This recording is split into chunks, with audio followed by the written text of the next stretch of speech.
Ayan mga boss, nandito ako sa Manila Police District para asistehan yung mga hinuli na mga kabataang nagpoprotesta sa may Menjola at saka sa Ayala. So hanggang ngayon ay wala pa rin tayong balita kung ilan yung nakadetine dito sa Manila Police District. Pero ang sinasabi nga natin, bakit mas nauna pang hulihin itong mga nagpoprotesta kaysa doon sa mga magnanakaw na mga politiko, na mga congressman at mga senador?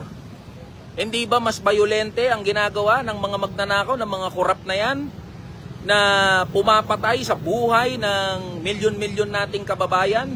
So kaya tayo nandito mga boss, sa harap mismo, inaantay lang natin yung listahan mula sa Manila Police District para magbigay ng assistance doon sa mga hinuli na mga nagpoprotesta. Uulitin natin mga boss, naiintindihan natin yung trabaho ng mga kabaro, mga kapatid natin ng mga pulis. Naiintindihan natin yan, ginagampanan lang nila yung kanilang tungkulin. Hindi sila yung kalaban natin dito. Pero dapat maintindihan din ng mga kapulisan natin, ng mga kapatid natin na pulis, na yung mga kabataan na nagrarally, yung mga kabataan na nagpoprotesta, makatwiran yung kanilang pinaglalaban, makatwiran yung kanilang mga hinihiling. Ayan boss, laban lang tayo. So kaya tayo nandito. Bakit mas nauna pang hulihin?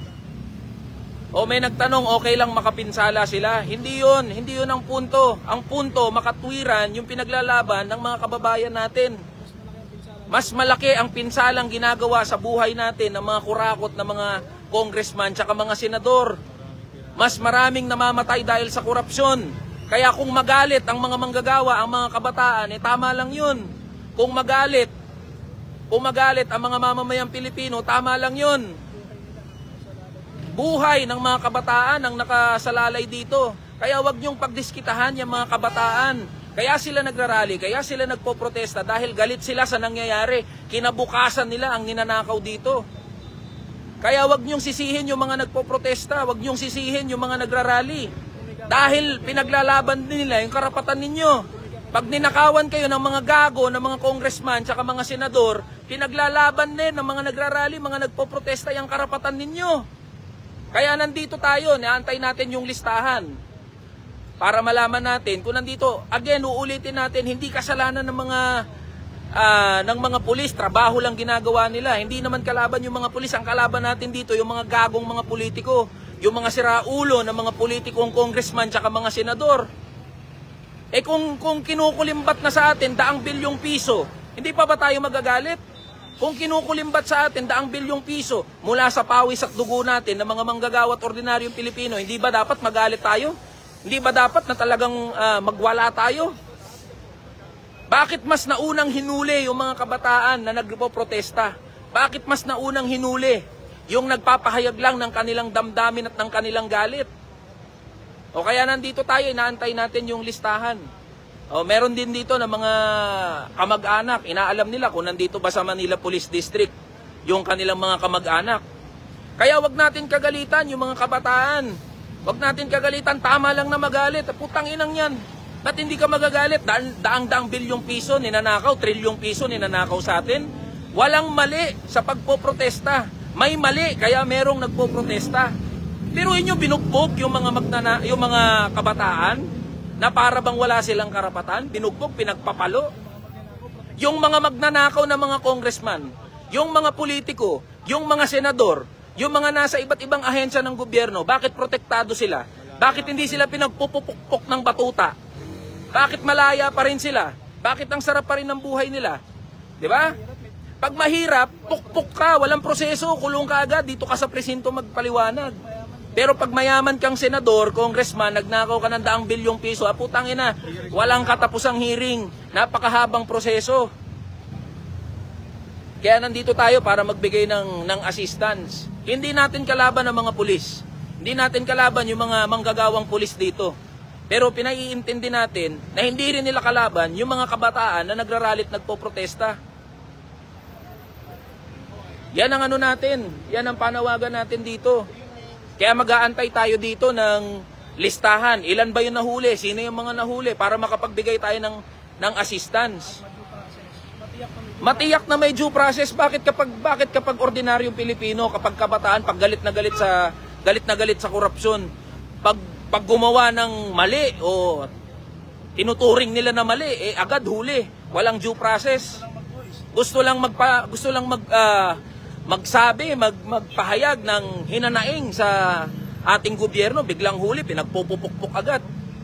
Diba? Bakit kapag sina Zaldico, bakit kapag sina Martin Romualdez, ang haba-haba ng mga proseso, ang haba-haba ng mga hearing, bakit dito sa mga ordinaryo?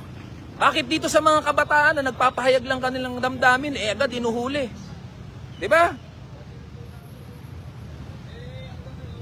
Kaya yan mga boss, nandito tayo sa mga nais na magbigay sa mga kabaro natin, ng mga abogado, mga kapatid natin, mga kamanggagawa natin ng mga abogado na gustong magpahatid din ng tulong, assistance dito sa mga nahuli, na mga nagrarally, nagpo-protesta.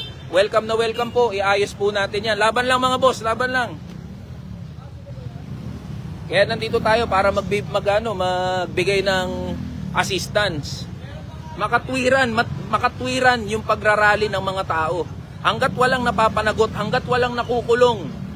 Daang bilyong piso pinag-uusapan natin dito. Pag ikaw, pag nagnakaw ng mangga o ng sardinas o ng corn beef, kulong ka agad, walang due process. Sa presinto ka magpaliwanag. Pero bakit kapag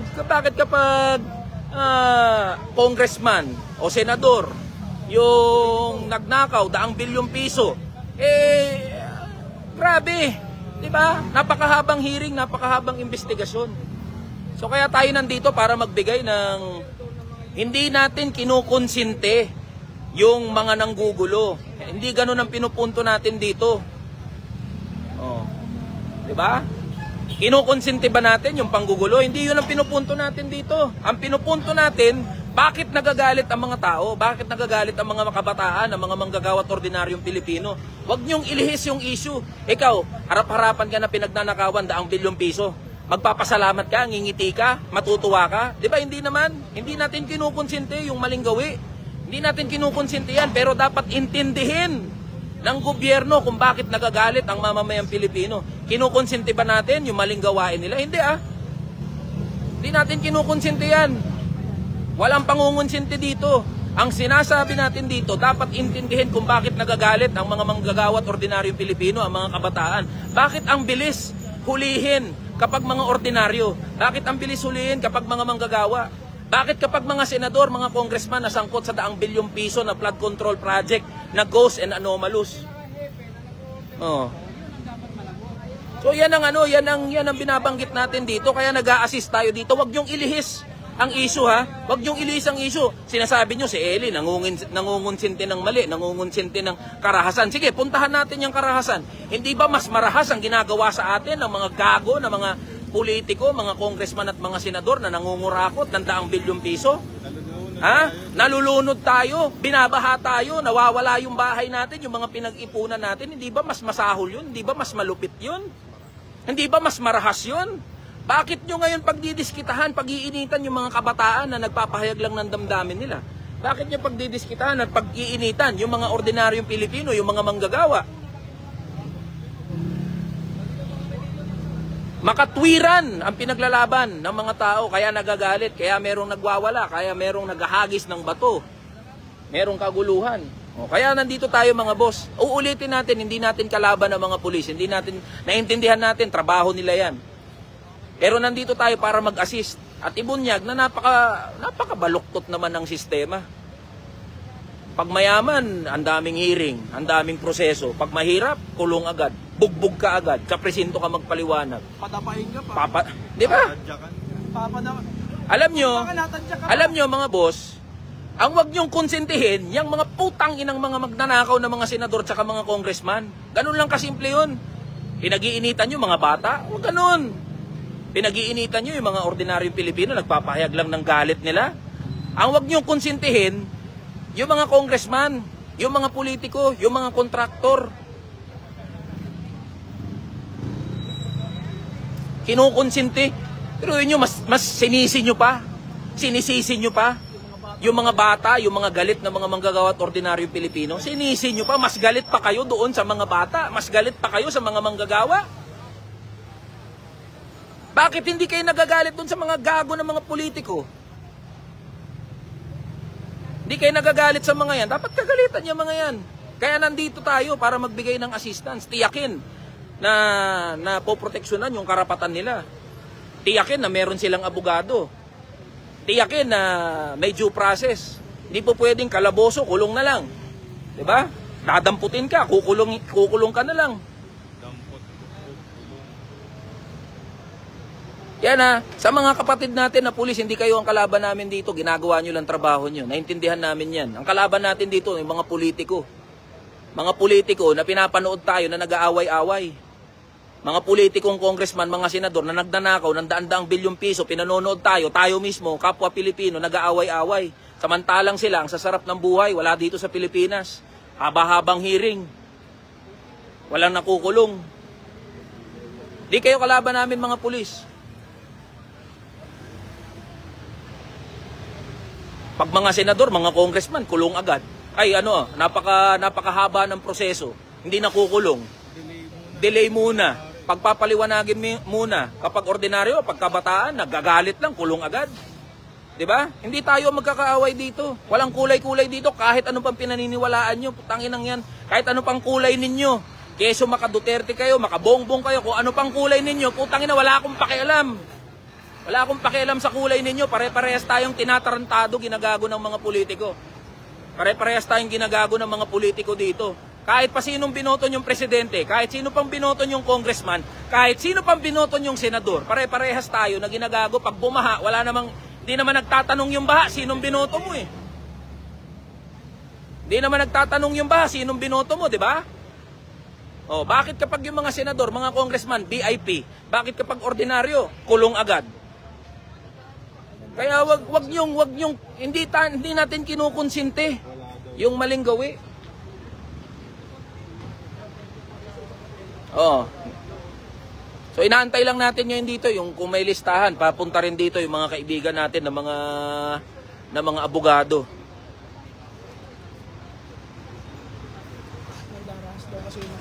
Oh.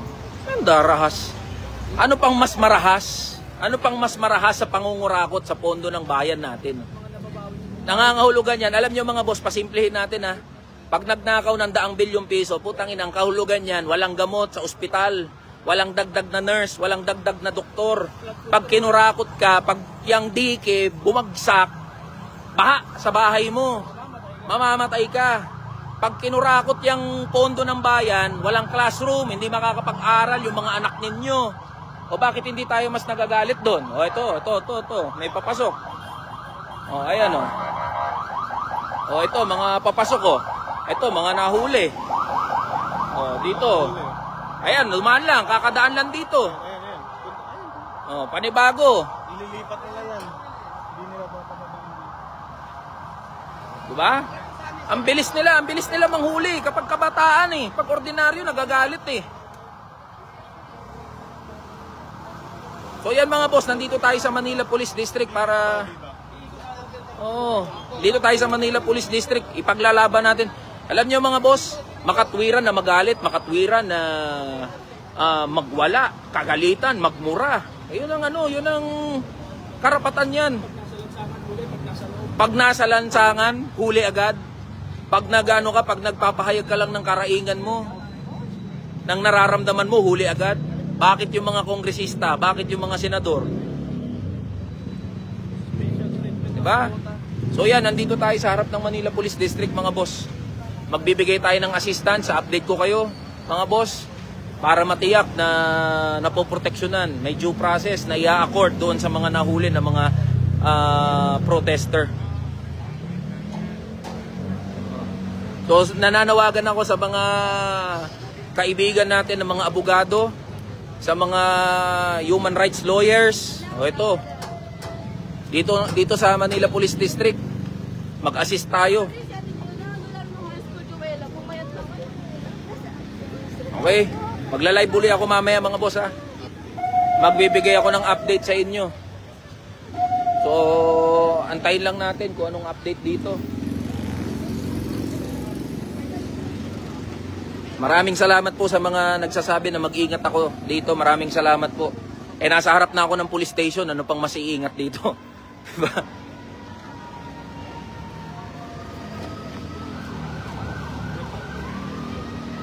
So yan mga boss, tama yan, pag simpleng mamamayan, konting mali, kulong agad.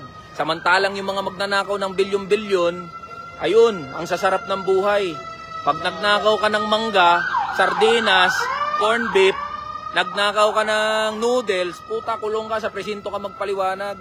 Samantalang yung mga congressman, mga senador, na under oath, pinagtuturunan na tumatanggap ng SOP, kickback, putang inang yan ang sasarap ng mga buhay. Ni hindi man lang makulong, ni hindi man lang masuspend. Walang kahihiyan walang delikadesa.